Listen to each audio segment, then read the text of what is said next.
ولا یزنون، اور اللہ کے خاص بندے زنا نہیں کرتے۔ وہ بھی مرد ہوتے ہیں، وہ بھی عورتیں ہوتی ہیں، ان کے اندر بھی اچھائیں ہوتی ہیں، ڈیزائرز ہوتی ہیں، خواہشات ہوتی ہیں، مگر وہ کبھی زنا نہیں کرتے۔ لڑکا جوان ہو جائے، لڑکی جوان ہو جائے، اسلام نے نکاح کا حکم دیا ہے، وہ نکاح کر کے اپنی اچھاؤں کو پورا کرتے ہیں، اپنی خواہشات کو پورا کرتے ہیں، وہ ناجائز راستہ نہیں اپناتے ہیں۔ اور میں اپنی بہنوں سے ایک بات کہنا چاہوں گا، بڑا نازک دور ہے، بہت ہوشیار رہنا۔ پیار اور محبت کے نام پہ تمہارے شریر کے ساتھ کھیلنے والے ہزاروں ملیں گے، تمہاری عزت و آبرو کو نوچنے والے بھیڑیے ہزاروں ملیں گے۔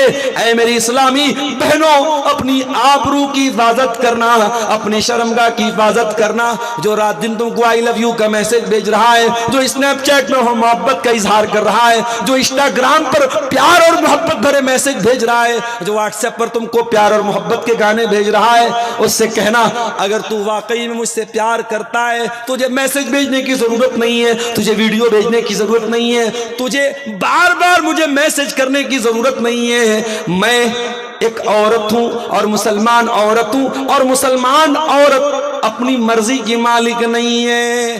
اگر تو واقعی میں مجھ سے محبت کرتا ہے، میرے والد سے بات کر، میرے باپ سے بات کر، باپ اگر نہیں ہے تو بھائی سے، جو بھی گارجین ہے لڑکی کا، شوہر کی حیثیت سے اس سے بات کرو اور رشتہ بھیجو اور نکاح کرو، اور بیوی بنا کر کے مجھے زندگی بھر کا لائف پارٹنر بناؤ، مجھے شریک حیات بناؤ، مجھے جنت میں لے کے اپنے ساتھ جاؤ، مجھ سے زنا کر کے مجھے جہنم کے راستے پہ مت لے کے جاؤ۔ میری بہنوں، یہ میسج آپ کو دے رہا ہوں، کبھی کسی کے ساتھ زنا کے لیے تیار مت ہونا۔ جو تم سے محبت کرے گا کبھی تمہارے ساتھ زنا کی بات نہیں کرے گا، جو زنا کی بات کرے گا وہ تم کو جہنم میں لے کے جانا چاہتا ہے۔ ارے جو پیار کرے گا، جو محبت کرے گا، وہ کبھی تم کو جہنم کے راستے پہ لے کے نہیں جائے گا، وہ نکاح کرے گا حلال طریقے سے، وہ تم سے نکاح کرے گا اور جنت میں اپنے ساتھ لے کے جائے گا۔ اب تم طے کر لو، کہ تمہیں جنت میں جانا ہے یا جہنم میں جانا ہے۔ ولا یزنون، اللہ کے خاص بندے زنا نہیں کرتے۔ اور یہ بات نوٹ کر لو، اللہ نے قرآن میں جب زنا سے منع کیا تو اللہ نے یہ نہیں کہا کہ زنا مت کرو، اللہ نے کیا فرمایا؟ وَلَا تَقْرَبُوا الزِّنَا، تم زنا کے قریب بھی مت جانا۔ اگر موبائل تم کو زنا کے قریب لے کے جا رہا ہے، موبائل کا استعمال کم کر دو۔ سوشل میڈیا اگر تم کو زنا کے قریب لے کے جا رہا ہے، سوشل میڈیا کا استعمال بند کر دو۔ اگر کالج میں لڑکیوں کے ساتھ پڑھنے کی وجہ سے تم زنا کے قریب جا رہے ہو تو جانا بند کر دو۔ ایسے کالج میں جہاں لڑکیاں بھی پڑھتی ہیں، ہر وہ راستہ جو تم کو زنا تک لے کے جا رہا ہے اس کو اوائڈ کرو، اس کو بچو۔ اور پھر بھی اگر کنٹرول نہیں ہوتا ہے اور شادی کے لائق ہو تو نکاح کرنے میں دیر مت کرو، بغیر بارات کے، بغیر جہیز کے۔ ولیمہ کرنے کی طاقت ہے، اچھی بات ہے، ولیمہ کرنے کی طاقت نہیں تو وہ بھی کوئی کمپلسری نہیں ہے، نکاح کر لو۔ اپنے آپ کو بدنامی کے داغ سے لوگ تمہیں بخیل بول دے چلے گا، کنجوس بول دے چلے گا، مگر زنا سے اپنے دامن کو بچا لو میرے ساتھیوں، زنا کے قریب بھی مت جاؤ میرے بھائی۔ آج بڑی حیرت ہوتی ہے سیمانچل کے جلسوں میں جب ہم یہ سنتے ہیں لڑکا لڑکی کو لے کے بھاگ گیا، یہ آج افسوس کی بات ہے۔ کل وہاں رتنی کے پہلے ایک گاؤں میں غیر مسلموں کا ایک میلہ لگا تھا، وہاں ہنگامہ مچا تھا۔ ڈرائیور نے پوچھا میرے کیا بات ہے، کیوں ہنگامہ ہے؟ کہنے لگے کوئی لڑکا لڑکی کا چکر ہے، وہ لے کے بھاگ گیا ہے۔ آج ان کے میلوں ٹھیلوں میں جو حرکتیں ہو رہی ہیں، اگر وہ آپ کے جلسوں اور پروگراموں میں ہو رہی ہے تو یہ چلو بھر پانی میں ڈوب مرنے کا مقام ہے، اور یہ سوچنے کا مقام ہے کہ کیا جلسوں اور پروگراموں میں کیا اس لیے ہم اور آپ آتے ہیں کہ وہاں اس طریقے کی حرکتیں ہوں؟ میرے پیارے ساتھیوں، آج زناکاری بہت عام ہو رہی ہے. اور وہ کیوں عام ہو رہی ہے؟ کیونکہ لڑکیاں بغیر پردے کے کھلے عام گھوم رہی ہیں، چہرہ بھی کھلا ہوا ہے اور میک اپ سے صحیح سوری ہے، اور اس کے بعد آج سب کے ہاتھ میں موبائل ہے اور سوشل میڈیا پر ایک دوسرے سے جڑی ہوئی ہیں. آج اس طریقے سے زنا عام ہو رہا ہے کہ آج اپنے دامن کو زنا سے بچانا بہت مشکل ہے. مگر یہ بات یاد رکھو میرے بھائیوں، زنا کل بھی حرام تھا، زنا آج بھی حرام ہے اور زنا کل بھی حرام رہے گا.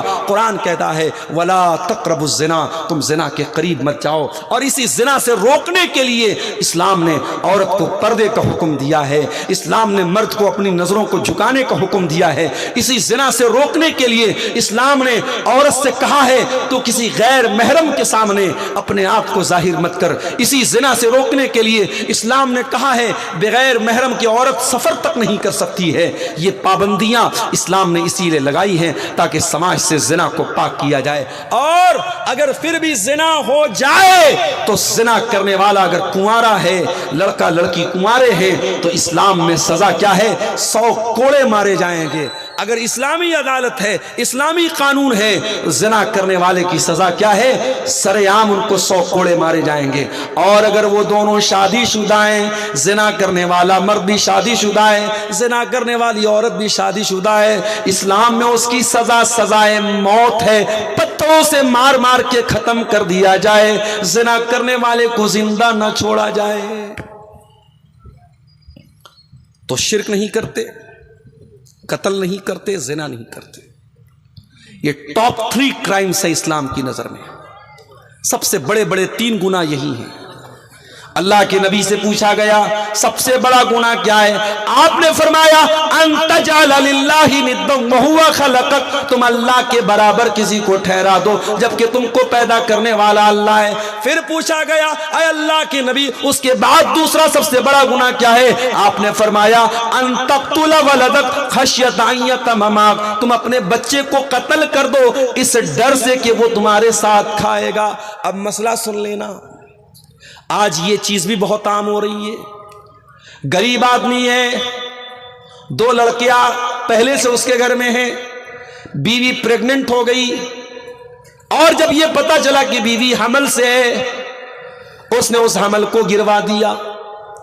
دوا کے ذریعے، ٹیبلٹ کے ذریعے ماں کے پیٹ میں جو بچہ حمل ٹھہر چکا تھا اس کو گروا دیا. میرے بھائیوں یہ حرام ہے، حرام ہے، حرام ہے.